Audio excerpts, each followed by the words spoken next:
Okay, so we're gonna continue with relationships.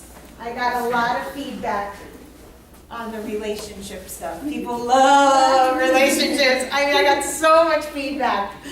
Oh my God, it was crazy. Any questions that you have?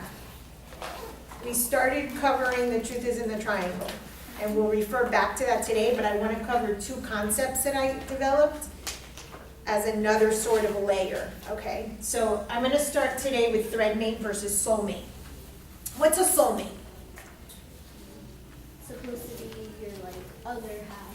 Like, Supposed to be your other half. like spiritual wise. Okay, like spiritual. Okay, what else? How many of you have heard the word soulmate? Yeah. Okay, everybody. So what is your idea of soulmate? Someone you live with or you get along with them, and that's it. Someone that you live with And you get along and you with. get along with? Okay. That's it. That's not the idea that most people have, That's but. important. That's the most important. Chi-Chi? I would say someone that like, I would say your other half, but like, I don't know, it's like they get you in a different way. They get you in a different way. That's like only unique to you. Only unique to you. Excellent. Like Okay. one other person that completes you. The one other person that completes you. Perfect. This is exactly what I want to hear. Second. Oh man, I didn't go cheesy like that. I thought you were gonna say something dumb. Oh no, I'm going to tear it apart in a minute. You know that. But I want to hear what you guys think. Someone you have a connection with that's like meaningful, I guess, to you. So like, I don't know. A meaningful connection to you. When you say to you, what does that mean? Like just you. Just to you. Yeah. Okay, excellent. It's like, I don't know, it's like someone, again, like how they said, but it's kind of like a mirror image also of yourself, because they, again, how Gigi said, they get you, but then like, I don't know, as the relationship starts going, you start like hating it. You're like, okay, this person is too much understanding and too, okay, maybe it's Oh. just me. So you think that it could get to the point that it's too similar? Yeah, and it bores you, like, cause you're like, damn, that's me, and it's like, I don't want to be Interesting. it with someone that's me. Okay. Tanisha? How you just wait? He already said it, and she already said it. Oh, I just got a mixture of everything. They chimed in. You just chopped over. She's still wondering where the certificate is. No. I'm here, but soulmate. I agree with what y'all said. I do. It's your other half, not like it's your other half. It's somebody that completes you in a way that y'all have a bond that nobody else will ever understand. You all have a bond that nobody else will ever understand. Yeah, because even Interesting. if, like what this one said, even if y'all get to that point where it's just like, oh shit, yeah, we do act too much of alike, y'all still have that bond, whether y'all in a relationship or not. It's just that connection you can't get rid of. Okay, so raise your hand if you think a soulmate has to be a romantic relationship. No. No. Okay, interesting. Okay, oftentimes people do.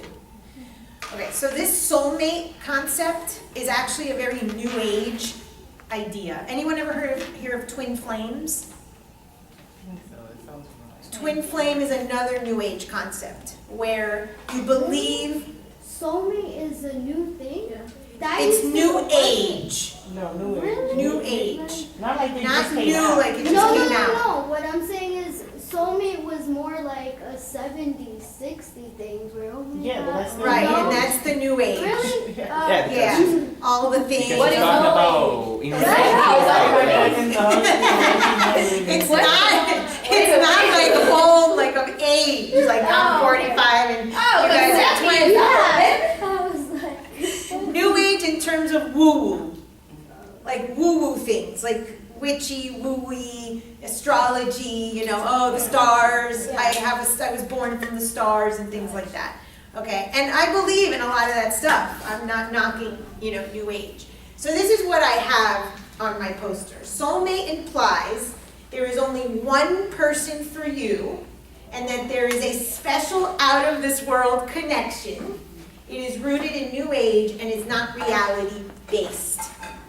Okay, so all of you, in one form or another, Marsha, because she didn't want me to rip her apart, censored herself.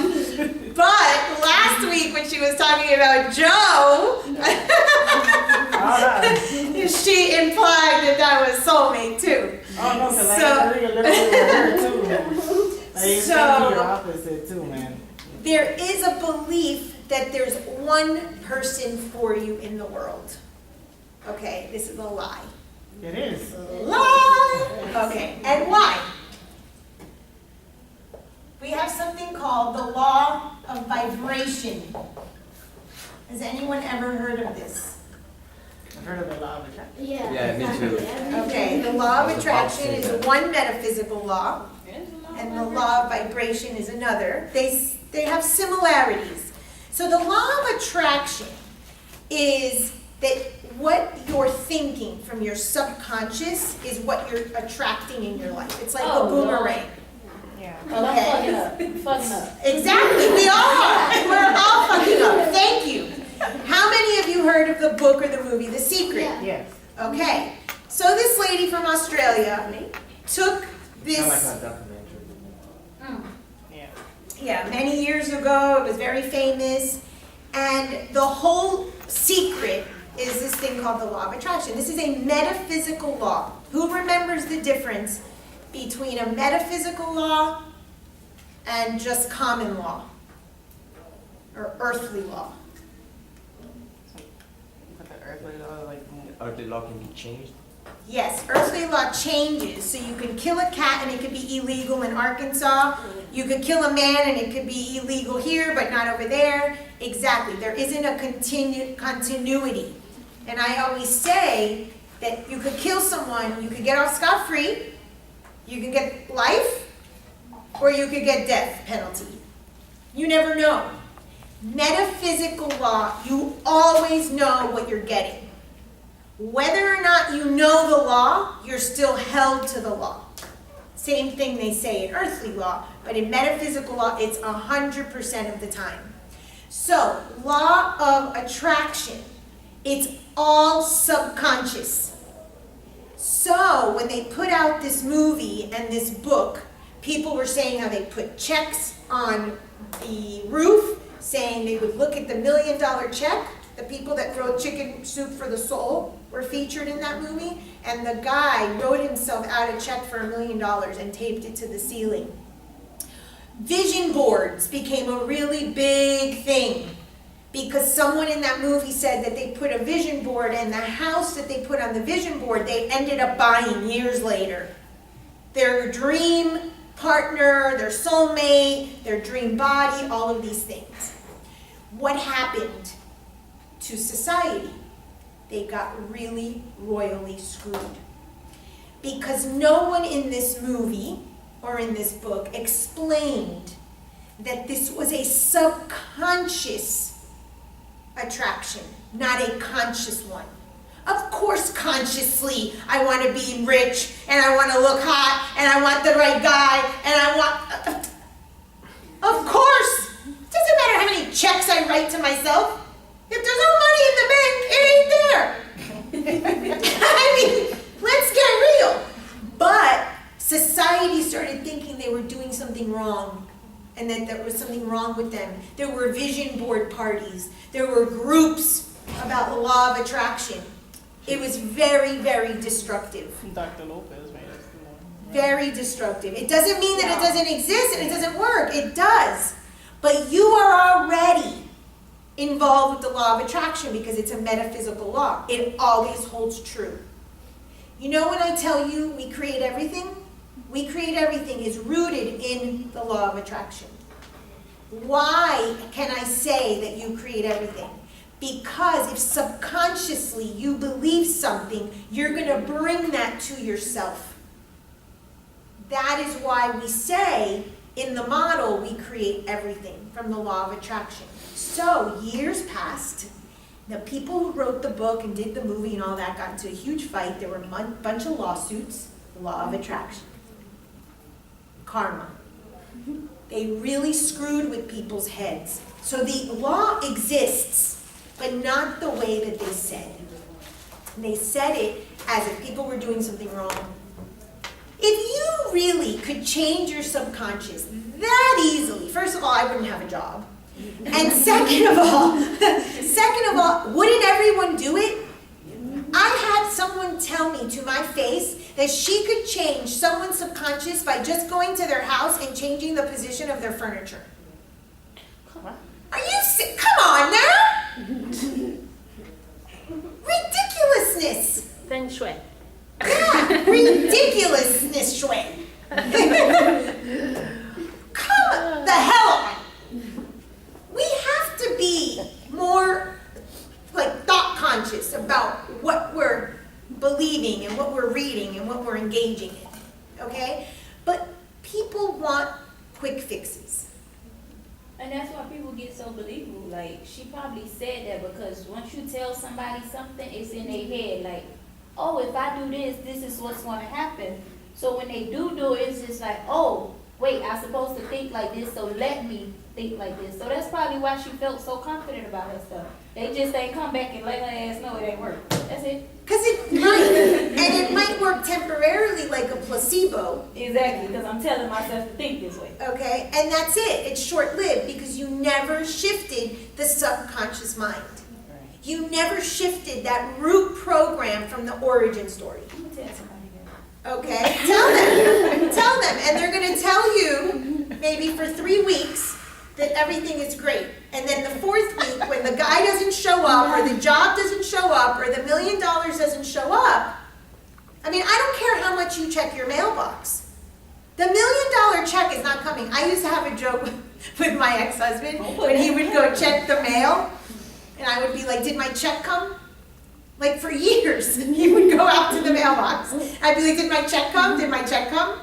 The check isn't fucking coming. No one is writing me a $50,000 check. Okay? But I said it. Why didn't I attract it? Because I said it. Because that's from a conscious mind. Obviously, there's something subconsciously that needs to be shifted for things to work.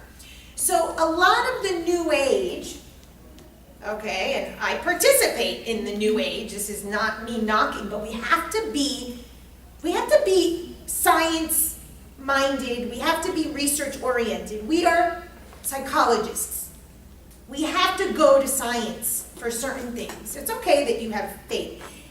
It's an interesting thing because back in the day when you had Isaac Newton or Galileo, they believed in both faith and science. Somewhere along the way, this idea that it was either or came to be. And a lot of this has become real woo-woo. So I pull a card. Let's just see what my card is for the day. Law of attraction. Okay. Pull a card. Clairvoyance. I am helping your spiritual sight to awaken fully so you can clearly see heavenly love. Oh my God, heavenly love. Is my husband coming back? Oh my God, the card's dead.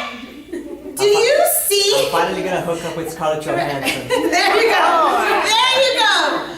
Gerson's list. Scarlett Johansson's gonna walk through because I pulled a card. Do you see how misleading a lot of this could be? We use these tools. These tools are great, but we have to be realistic in what we're using and what we're telling clients. And it can be extremely irresponsible, and part of the New Age is that people are like pulling cards, or people, and I did a card reading the other day for you, and it was right on point, and I use this stuff. It's here for a reason, but we have to be responsible. So this concept of soulmate is one of those things.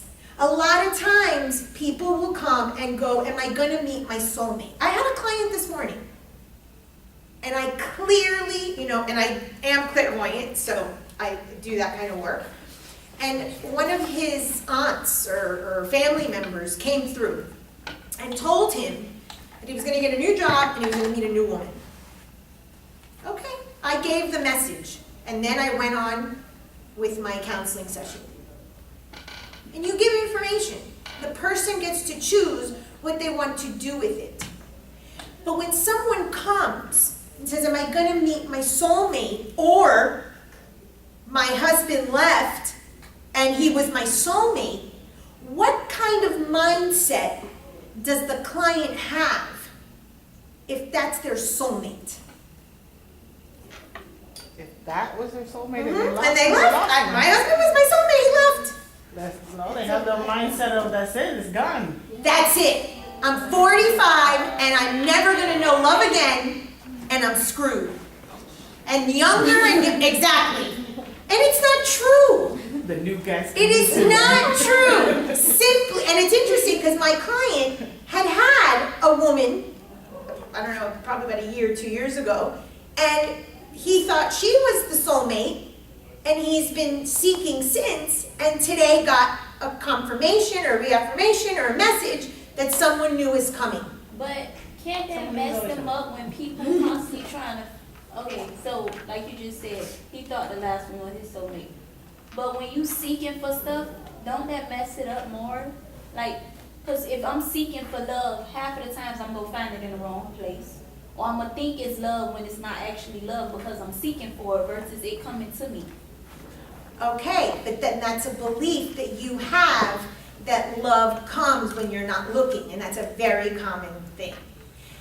I tell you in a second, wear a wedding ring. And you're going to see how many women want to be with you. Yeah. No. We want what we can't have. And people will say this all the time. I'm finally in a relationship, and now all these guys are coming after me. Damn, where were they? Why? Because you've shifted your mind. You've shifted the subconscious to now onto something else. You're now attracting people because you don't need them and you don't want them. You've just sort of proved the law of attraction. That the moment you stop thinking about love and seeking it, it will come. That's okay, that's what I'm saying, because you seeking one thing, you're not seeing necessarily that something already there, but by you seeking one, you my focus, but other good things are on the side, I just can't see it because I'm seeking you. But that's not what you said. Okay, but I asked, does it mess them up when people are seeking for something versus it coming to them? That's a belief system. The law of attraction is based 100% on your judgments, on your values, and on your beliefs. If you have the belief that love will not come when you're seeking, guess what? Love will not come when you're seeking. But then, Tanisha is about to graduate. And she's stressed out about her classes and getting her gown for graduation and her cord and this and that and getting this certificate and that certificate. And she's all out of sorts. And all of a sudden, Mr. Wonderful comes walking in. You need to hurry up. And she's like, you see, Francis? I wasn't seeking. I was so consumed with my graduation that I wasn't thinking about a guy. Did she prove herself right? Did she just prove the law of attraction? That's all we're doing consistently, is proving ourselves right. I don't deserve this. I'm not good enough. I'm too this. I'm too that. That person won't like me. I'll never get that job. It doesn't work to just say, oh, I'm going to get this job. If that worked, everyone would have every single thing that they want. We have to be very responsible with educating our clients that their subconscious is ruling the show.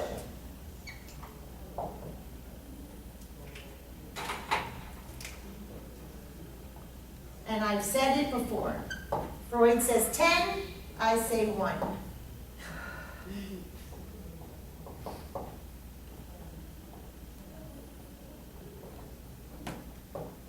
got to be very responsible.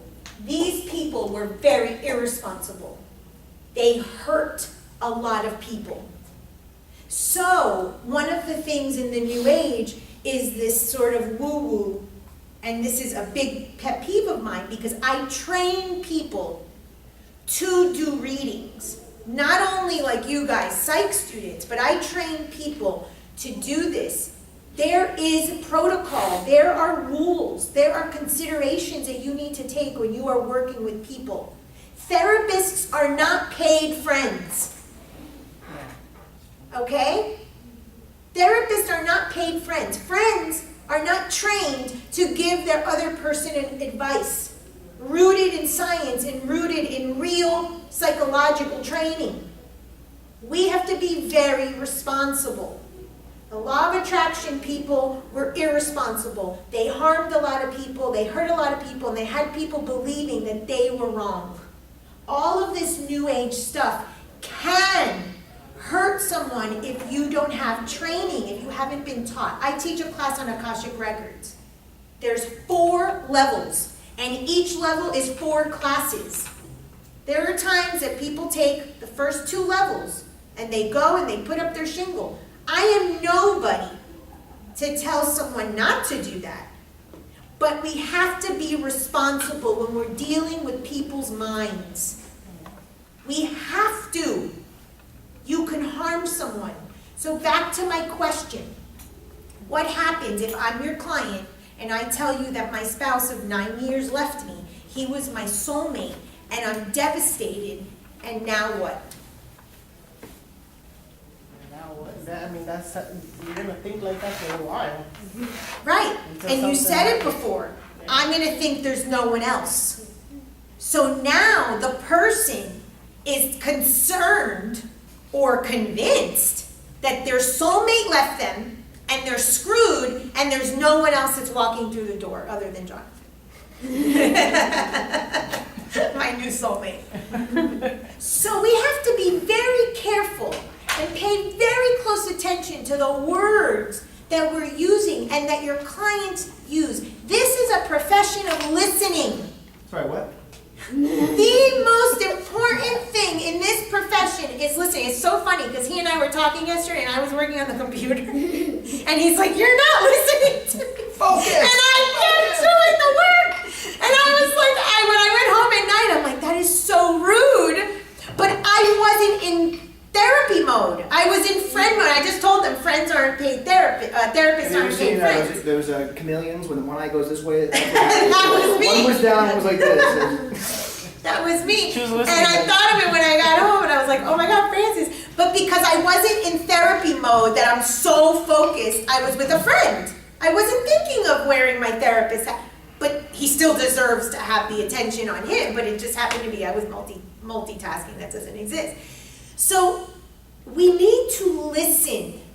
I need you guys to pick out words that carry weight. Clients do not speak unintentionally. Every word you choose, 99% of them come from the subconscious, and they're linked to a judgment, a value, and a belief. So she has a belief that if she's looking, Mr. Right isn't coming.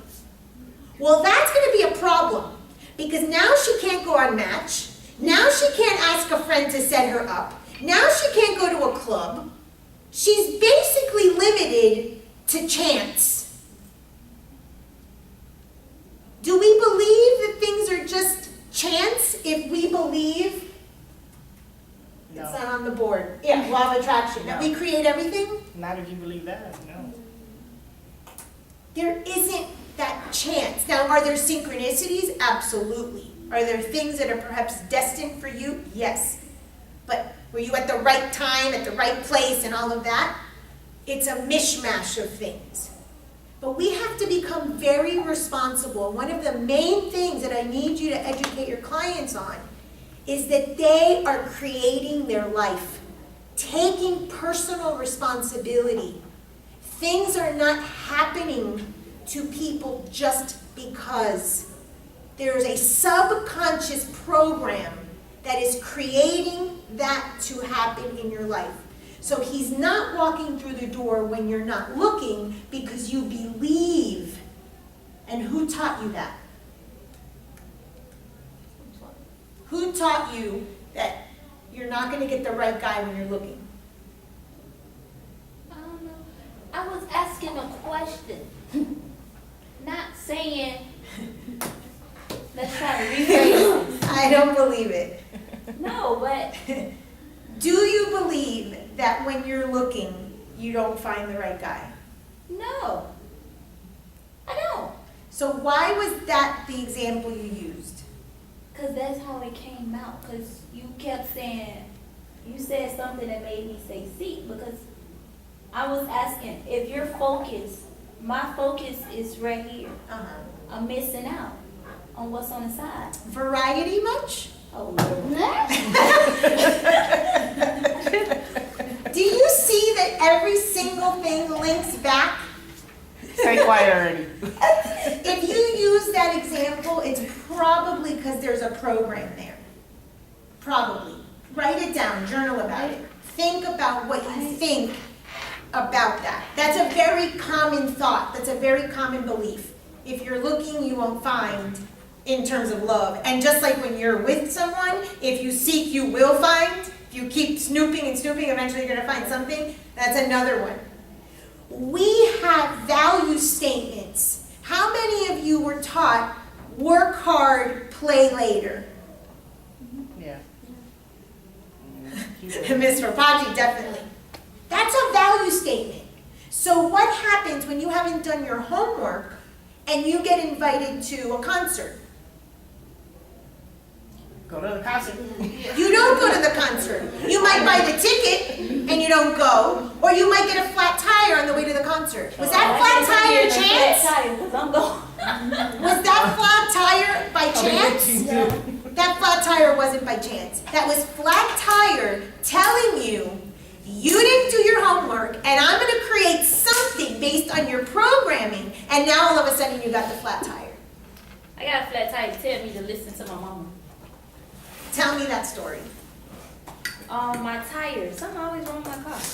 Something is always wrong with my car. Yes. Judgment? Huge Oh yeah, judgment. it's a lot wrong. with me. Huge I know value that. statement. No, we are loaded with programs. My tire was going flat. It constantly go flat. Constantly goes flat. I guess I had a slow leak or something. So like every 2 to 3 days, I have to put air in it instead of just getting a whole new tire. Why I did you know. get a whole new tire? Because it was cheaper at the time to just put air. Got Air was free. Got it. Okay. So my mom was telling me, she called me or woke me up. I don't know, but I remember her telling me to change my tire. I'm like, Mom, you over exaggerating. This happened like 2-3 times a week. I'm good. So I was going to Longhorns.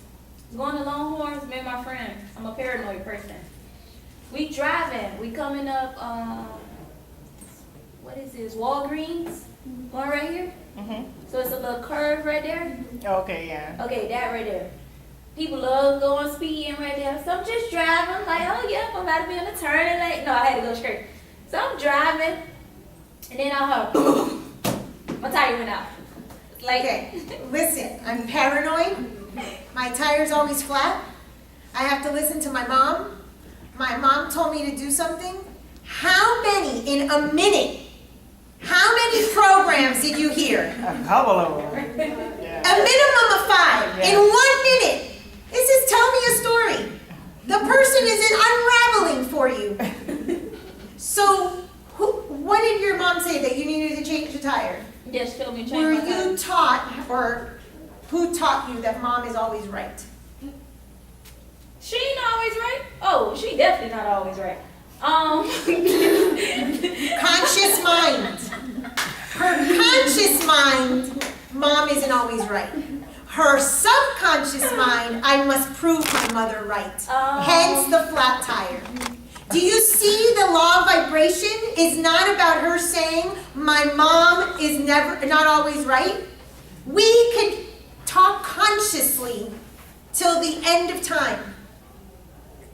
We're speaking from our subconscious. We're speaking from our programs. We are all ultra uber programmed. How many, what's your first memory? How old were you? I was 2 or